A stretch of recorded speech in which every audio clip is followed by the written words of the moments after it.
Hello, my name is Herman Rhodes. They call me Dusty because of my last name. And I'm here to show you something that I discovered.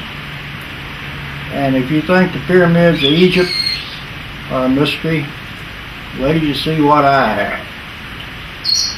This is it. This is a pyramid of chemical elements. And you'll say, how can it be the pyramid of chemical elements? Well, I'll tell you why. Because every chemical element, from hydrogen to protactinium, which is 91, and you could go on up past that. You could go on up to uranium, and all the elements past uranium. But from protactinium on down to hydrogen, you got every element there is inside this pyramid. Now they're not individual. The way they are, they start out with hydrogen, and then you add to it and make helium, and then you add to that and make lithium, and then you add to that and make beryllium, and you go right on up the chemical element table. And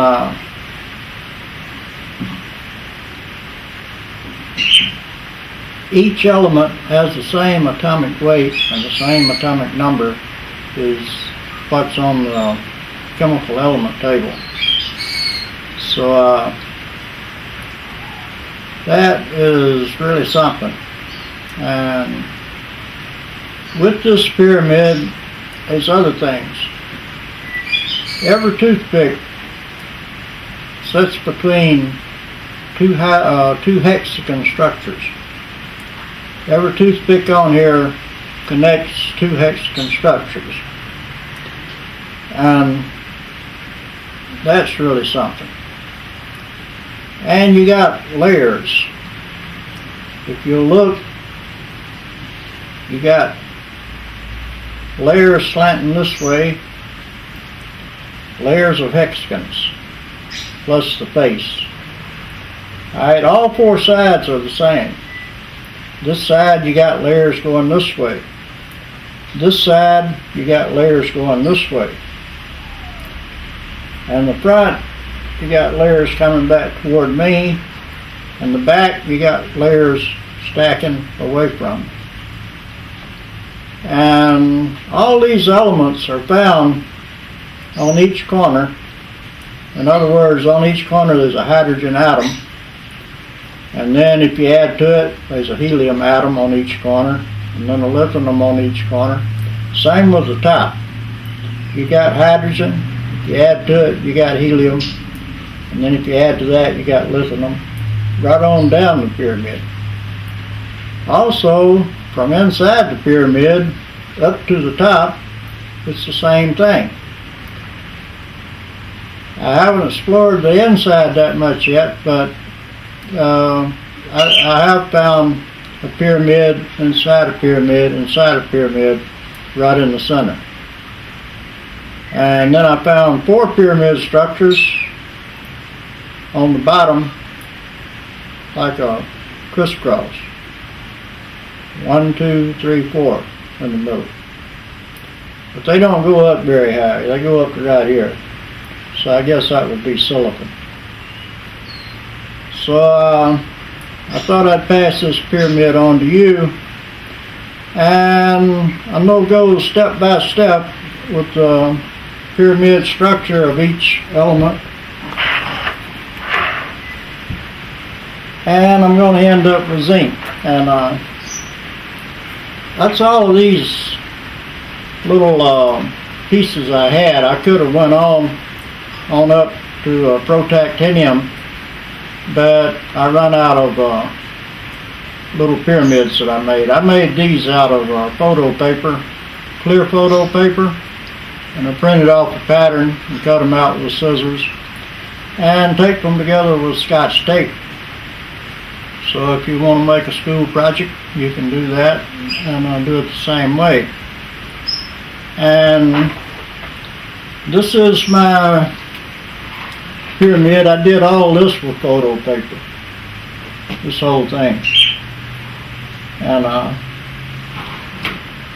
so this model I did with toothpicks. This model goes back to 1990. The first model I built with toothpicks was in 1990.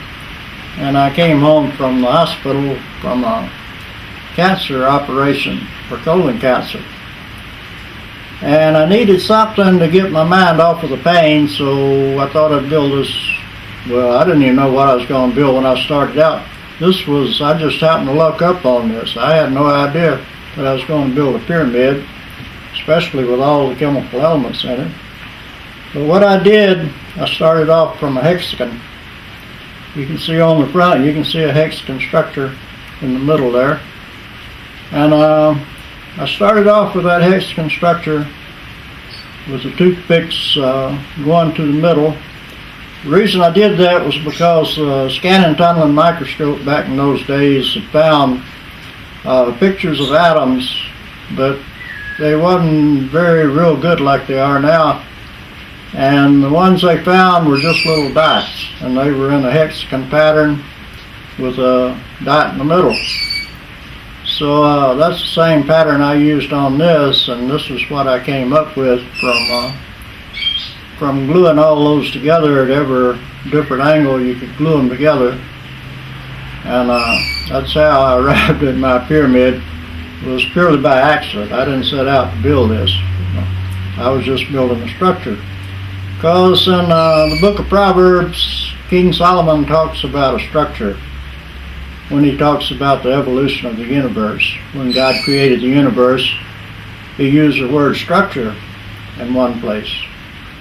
So that made me think that God created a structure throughout the universe that produced elementary particles, that generated elementary particles, that brought forth solid elements, that brought forth the universe and life. So this is what I want to pass on to you. Nobody else, I've never seen anything like this anywhere on the internet. I've looked all over the internet. One guy, he did write about a pyramid. He called it pyramid physics. If you look on the internet and type in pyramid physics, you'll find that he's been studying this for about 40 years, he said. And he's a little bit older than I am, and he started his book. He wrote a book on it, and about the same time that I started my book, except I started mine about 3 or 4 years before he did. And so it's pretty parallel with what we did. He went into the physics of the pyramid, and with a lot of math, and he proved a lot of things by math, where I just did mine with structure. And I'm not a physicist, and he's not either. He works in some type of engineering, but he does this in his spare time, just like I did. And it's a real interesting thing if you want to get into it. And also, it's something that we haven't got to yet. And I don't know exactly what it is. I don't know how to describe what I got here, but when you find something that you can find every chemical element with the same atomic weight and the same atomic number. The reason I say weight and number, all these upright pyramids, these little ones, like right on the tip top here, where you only have 4 toothpicks sticking up, that would be hydrogen. And the inverted pyramid below it would be the electron that goes with the proton. The proton would be on the top, the upright pyramid. The inverted pyramid would be the electron. So that would be the hydrogen atom right on the tip top. And you got one on each corner. And the little tetrahedrons in between the pyramids, like on the next row you got 4 pyramids on each side, but between those pyramids there's a little tetrahedron pyramid that sits in between them. So those would be neutrons. And the way you get neutrons is compress hydrogen atoms into neutrons. And so that makes sense. So it has the same number of neutrons as the chemical element table shows, and for each atom, and the number of protons and electrons, which is a hydrogen atom. Science always states protons and electrons separate, and but in this model of my pyramid, every atom there is made out of hydrogen atoms, and that makes the atomic number. However many hydrogen atoms it has in it, that's the atomic number of the element.